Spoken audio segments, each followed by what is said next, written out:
नमस्कार दोस्तों, स्वागत है आप सभी का हमारे चैनल में। और आज हम ये जो कवर कर रहे हैं ये ग्रुप डी के पर्सपेक्टिव से बहुत इम्पोर्टेंट है और वैसे भी इम्पोर्टेंट है, लेकिन ये वो क्वेश्चन है जो ग्रुप डी एग्जाम में आ चुके हैं या आने की पूरी प्रबल संभावना है। तो देख लेते हैं क्वेश्चन नंबर 1। एशिया का सबसे बड़ा बायो सीएनजी पार्क कहाँ स्थापित हुआ? तो इंदौर मध्य प्रदेश में। देश का पहला ग्रीनफील्ड ग्रेन आधारित एथेनॉल प्लांट कहाँ स्थापित हुआ? तो पूर्णिया बिहार में। बिहार में पूर्णिया एक जगह का नाम है, वहाँ स्थापित हुआ है। क्वेश्चन नंबर 3 देख लेते हैं। भारत का पहला बायोमास आधारित हाइड्रोजन प्लांट कहाँ स्थापित हुआ?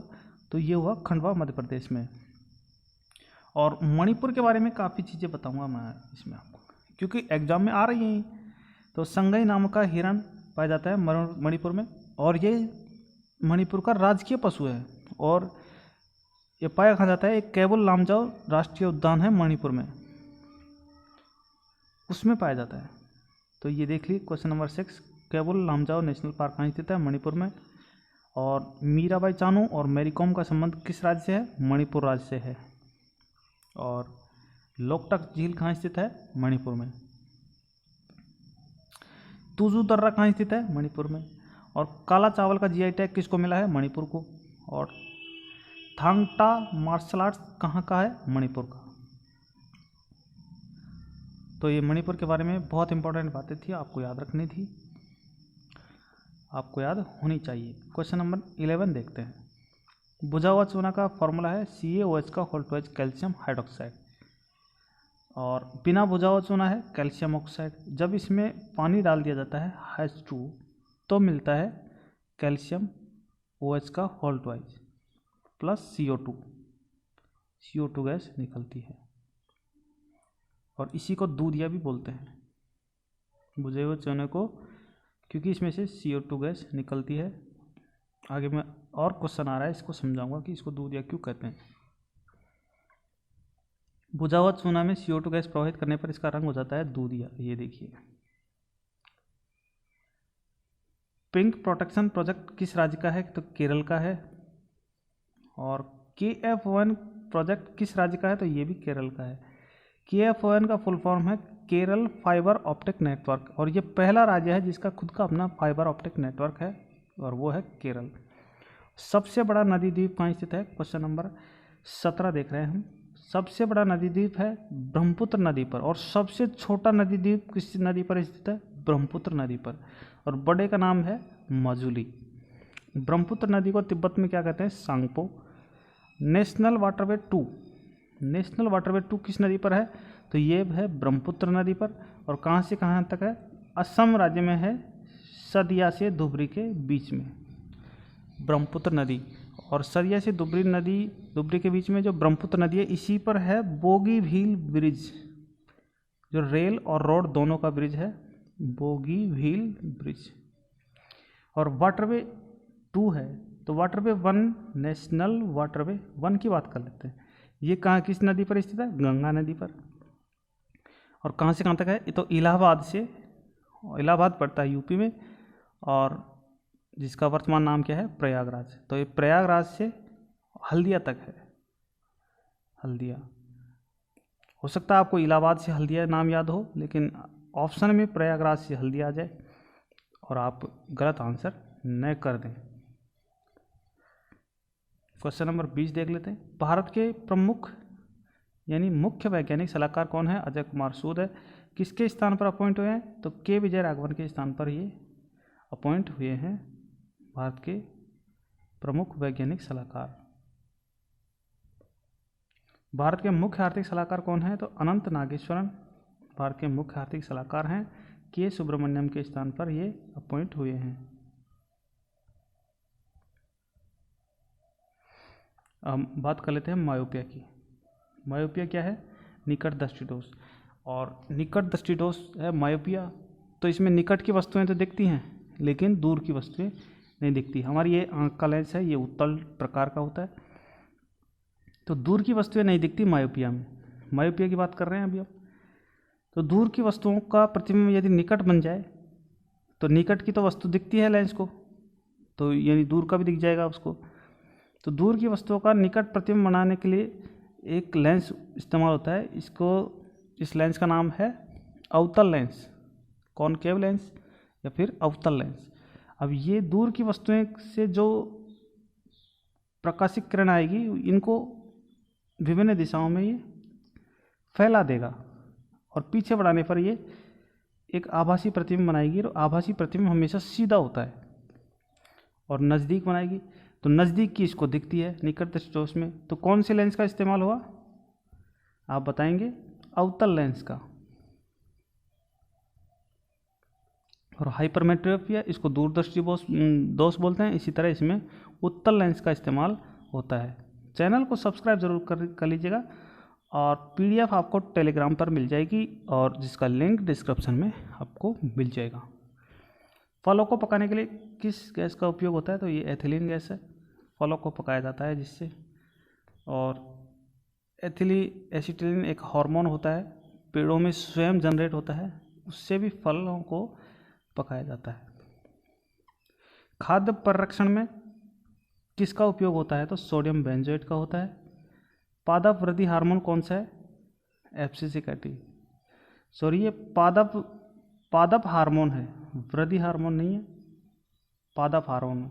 और जब एब्सिसिक एसिड जनरेट होता है तो ये तनाव हार्मोन कहते हैं पौधे का। जब पौधे तनाव में होता है तो ये तब जनरेट होता है, यानी पौधे की जो कोशिका विभाजन क्रिया है उसको रोकता है, ताकि सूखे में जब पानी की कमी हो जाती है तो पौधा कोशिका विभाजन नहीं करे और पौधे का केवल जीवन काल बचा रहे।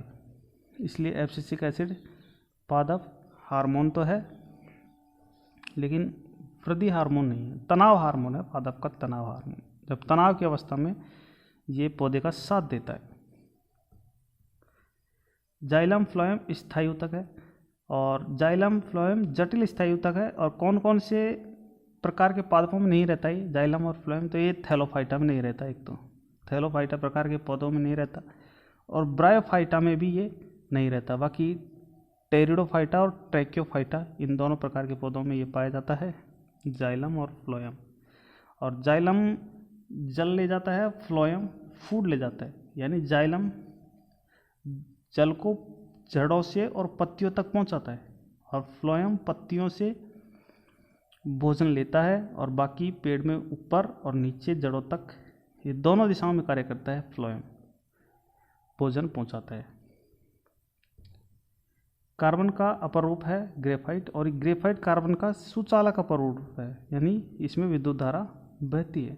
बाकी जो दो अपर रूप हैं हीरा और ग्रेफाइट फुलरेन, यानी ग्रेफाइट तो सुचालक है और फुलरेन और हीरा कुचालक है विद्युत का।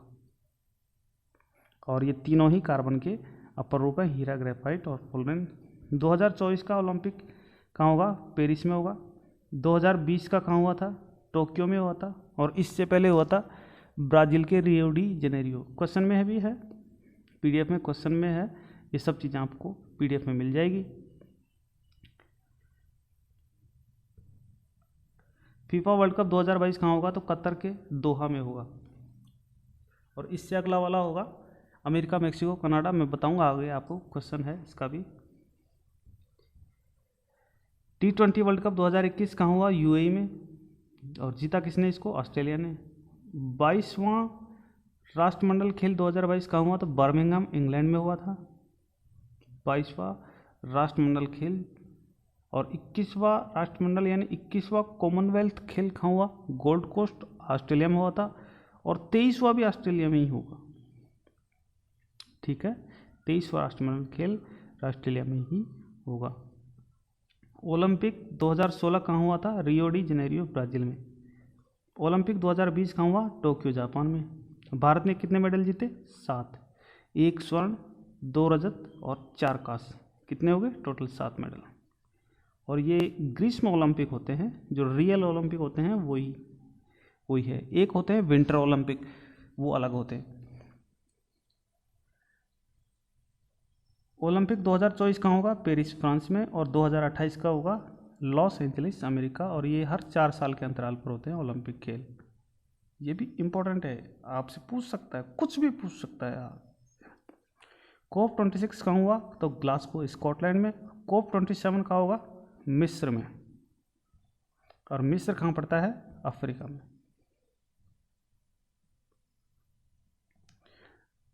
COP1 कहाँ हुआ था? बर्लिन जर्मनी में। ये COP1 इम्पोर्टेंट है। एशियन गेम का 2022-23 का आयोजन कहाँ होगा? हंगजाओ चाइना में। ये हो चुका है हंगजाओ चाइना में। इसमें केवल एक खिलाड़ी गया था, अरफाज शरूक कश्मीर का खिलाड़ी था। एसिड लिटमस पत्र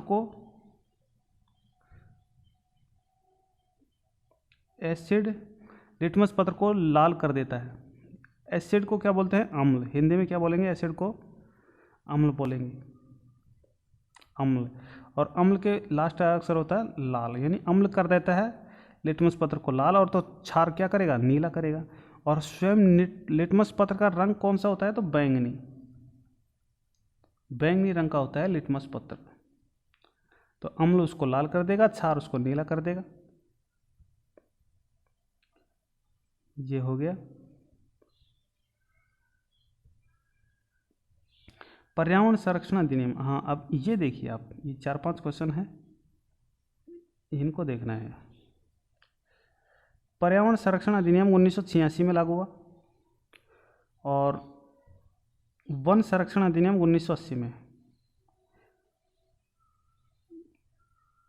वन्यजीव संरक्षण अधिनियम कब लागू हुआ था? 1972 में। और इसके एक साल बाद टाइगर संरक्षण अधिनियम लागू हुआ था 1973 में।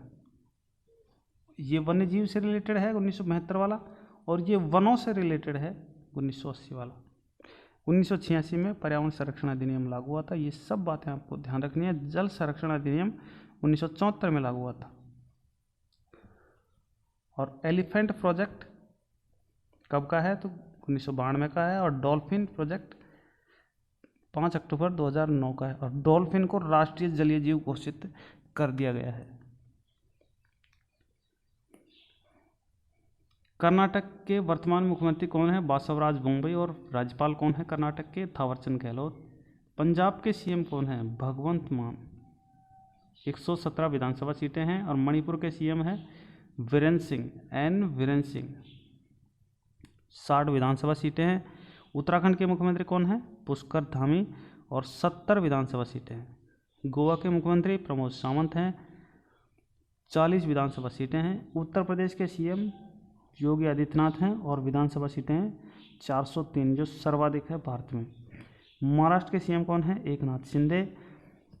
विधानसभा सीटें हैं 288। और एकनाथ शिंदे बीजेपी के कैंडिडेट नहीं है, ये शिवसेना के कैंडिडेट हैं। और जो डिप्टी सीएम है देवेंद्र फडणवीस, ये बीजेपी के हैं, महाराष्ट्र के उप मुख्यमंत्री हैं। त्रिपुरा के मुख्यमंत्री पहले कौन थे? विप्लव कुमार देव। इनके स्थान पर कौन बने हैं? डॉक्टर माणिक शाह। डॉक्टर माणिक शाह, ये याद रखना इंपॉर्टेंट है। त्रिपुरा के सीएम। भूदान आंदोलन विनोबा भावे के नेतृत्व में शुरू किया गया था, और इस आंदोलन के पहले व्यक्तिगत सत्याग्रही थे विनोबा भावे। इसके तहत जमींदारों को 1/6वां हिस्सा भूमि का दान करना था, जिनके पास नहीं है उन लोगों को मांगा गया था। ये कानून नहीं था, केवल मांगा गया था।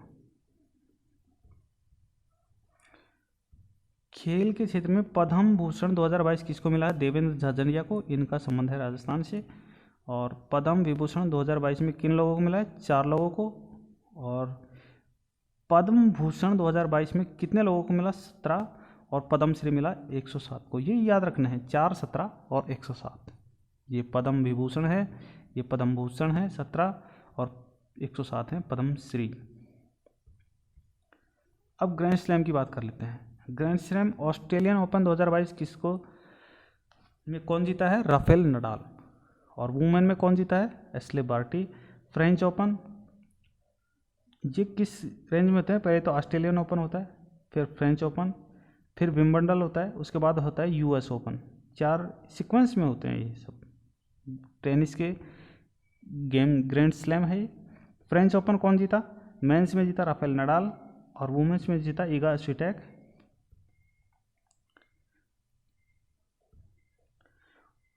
विंबलडन 2022 मेंस में कौन जीता? नोवाक जोकोविच। और वुमेन्स में रिबिकिना, कजाकिस्तान की है ये, रिबिकिना ने जीता। सर्वाधिक ग्रैंड स्लैम अभी तक किसने जीत रखे हैं? तो राफेल नडाल ने, और ये स्पेन के खिलाड़ी हैं, राफेल नडाल। लेटराइट मृदा कहाँ पाई जाती है? अब मृदा के बारे में थोड़ा सा बात कर लेते हैं। लेटराइट मृदा कहाँ पाई जाती है? पश्चिम घाट के क्षेत्र में। लेटराइट मृदा किसके लिए प्रसिद्ध है? तो काजू मसालों की खेती के लिए प्रसिद्ध है। काली मिट्टी को क्या कहते हैं? रेगुर। काली मिट्टी किसके लिए प्रसिद्ध है? कपास की खेती के लिए। महाराष्ट्र में काली मिट्टी सर्वाधिक पाई जाती है। कर्नाटक वगैरह में भी पाई जाती है। कपास की खेती कर्नाटक में सबसे ज़्यादा होती है। ब्लैक अर्थ सॉइल किसे कहा जाता है? चरनोजम मृदा को ब्लैक अर्थ सॉइल कहा जाता है। एक हॉर्स पावर में कितने वाट होते हैं? 746 वाट। हॉर्स पावर का मतलब अश्व शक्ति। ब्लीचिंग पाउडर, इसका दूसरा नाम है विरंजक चूर्ण। ये CaOCl2 का होल ट्वाइस होता है। जब भुजे हुए चूने में क्लोरीन गैस प्रोवाइड की जाती है, कैल्शियम हाइड्रोक्साइड प्लस क्लोरीन, तब जाके ये ब्लीचिंग पाउडर बनता है, विरंजक चूर्ण। ये भुजे हुए चूना का फॉर्मूला है कैल्शियम हाइड्रो CaOH का होल ट्वाइस। ब्लीचिंग पाउडर कैसे बनता है? भुजा हुआ चूना में Cl2 प्रोवाइड की जाती है तो ब्लीचिंग पाउडर प्राप्त होता है। धावन सोडा Na2CO3। धावन सोडा क्या है? Na2CO3 dot 10H2। 10H2 याद रखने, और 10H2 यानी डेकाहाइड्रेट। एग्जाम में आ सकता है डेका, ये डे का शब्द याद रखना है 10 के लिए, डेकाहाइड्रेट। खाना सोडा NaCO3 सोडियम बाइकार्बोनेट होता है। नाइट्रस ऑक्साइड का फॉर्मूला होता है N2, जिसको लाफिंग गैस भी कहते हैं, laughing gas. Caustic soda NaOH, और प्रबल अम्ल होता है। और प्रबल अम्ल और प्रबल क्षार के मिश्रण से क्या बनता है? NaCl। प्रबल अम्ल हो गया NaOH और प्रबल क्षार हो गया HCl, और इनके मिश्रण से रिएक्शन बनती है NaCl प्लस H2। ये आपको पता होना चाहिए, एग्जाम में आ सकता है, किसी भी तरह पूछ सकता है। मिल्क ऑफ मैक्सीनेशिया MgOH का होल ट्वाइस, और इसको जब पेट में एसिडिटी बढ़ जाती है तब काम लिया जाता है। H2SO4 ये ऑयल ऑफ विट्रियोल का फॉर्मूला है, इसका दूसरा नाम है oil of vitriol. HNO3 nitric acid है, ये इसको सोरिक अम्ल भी बोलते हैं, इसको सोने का तेजाब भी बोलते हैं। H2SO4 HNO3 एसिड रेन होती है, जिसमें H2SO4 होता है, HNO3 होता है, उसमें एसिड रेन होती है। अब तक आपने पढ़ा होगा कि सल्फर डाइऑक्साइड प्लस N2O जिसमें होता है वो एसिड रेन होती है, लेकिन ये इसी में अवेलेबल है। सल्फर डाइऑक्साइड इसमें है और N2O इसमें है, तो ये इसी का रूप है, और ये ज़्यादा इंपॉर्टेंट है। 89 क्वेश्चन नंबर 89। क्वेश्चन नंबर 90 देख लेते हैं। HCl यानी नमक का तेजाब, ये स्टमक में पाया जाता है और ये बाहर से जाने वाले जीवाणुओं को ख़त्म करता है। HCl स्टमक मतलब आमाशय में पाया जाता है, सिक्रेट होता है। एक बार आइए, HCl पर HNO3 का मिश्रण होता है। ये तीन भाग तो लेते हैं HCl के, 3 भाग, और 1 भाग लेते हैं HNO3 का। AgI कृत्रिम वर्षक कहते हैं। AgNO3 मतदाता स्याही, जो मतदाता स्याही होती है उसमें AgNO3 होती है। जीव जंतु और पेड़ पौधे जैविक घटक कहलाते हैं। अजैविक घटक मिट्टी, हवा, पानी, ये अजैविक घटक के भाग हैं। मैंग्रोव वन कहाँ पाए जाते हैं? सुंदरवन में पाए जाते हैं मैंग्रोव वन। सुंदरवन एक डेल्टा का नाम है और ये पश्चिम बंगाल में पाया जाता है। डेल्टा किसे कहते हैं? जब नदियाँ पहाड़ों से बहती हुई महासागर में मिलती हैं तो डेल्टा तो चौड़ा भाग होता है। ऐसे जब जल फैल जाता है दूर, समुद्र में मिलने से पहले ही फैल जाएगा तो वो डेल्टा बनाएगा। जैसे गंगा नदी बनाती है डेल्टा। अब जैसे इधर नर्मदा और ताप्ती नदी बनाती है एस्चुरी। एस्चुरी वो होता है बहुत गहरा जाता है, फैलता नहीं है, नदी का पानी अंदर ही अंदर गहरा जाता है, समुद्र से मिल जाता है, तो उसको एस्चुरी बोलते हैं। क्वेश्चन नंबर 97 देख लेते हैं। मृदा में नाइट्रोजन, फास्फोरस और पोटेशियम का अनुपात होना चाहिए 4:2:1। इंपॉर्टेंट क्वेश्चन है। 98 सॉइल हेल्थ कार्ड योजना कब शुरू हुई? 19 फरवरी 2015 को। इसकी थीम थी स्वस्थ धरा और खेत हरा, और ये शुरू कहाँ से हुई थी? तो ये शुरू हुई थी सूरतगढ़, जो गंगानगर में पड़ता है। और गंगानगर कहाँ पड़ता है? राजस्थान में। केंद्र सरकार की योजना है। और अगली योजना है क्वेश्चन नंबर 100 देख लेते हैं। मिशन इंद्रधनुष 4.0 इसके तहत कितने जिले तथा राज्य को कवर किया गया है? तो 416 जिले तथा 11 राज्यों को इसमें कवर किया गया है। तो चैनल को सब्सक्राइब कीजिए और डिस्क्रिप्शन में टेलीग्राम का लिंक है, वहाँ से आप PDF पढ़ सकते हैं फ्री ऑफ कॉस्ट। और thank you for watching. Subscribe आपको जरूर करना।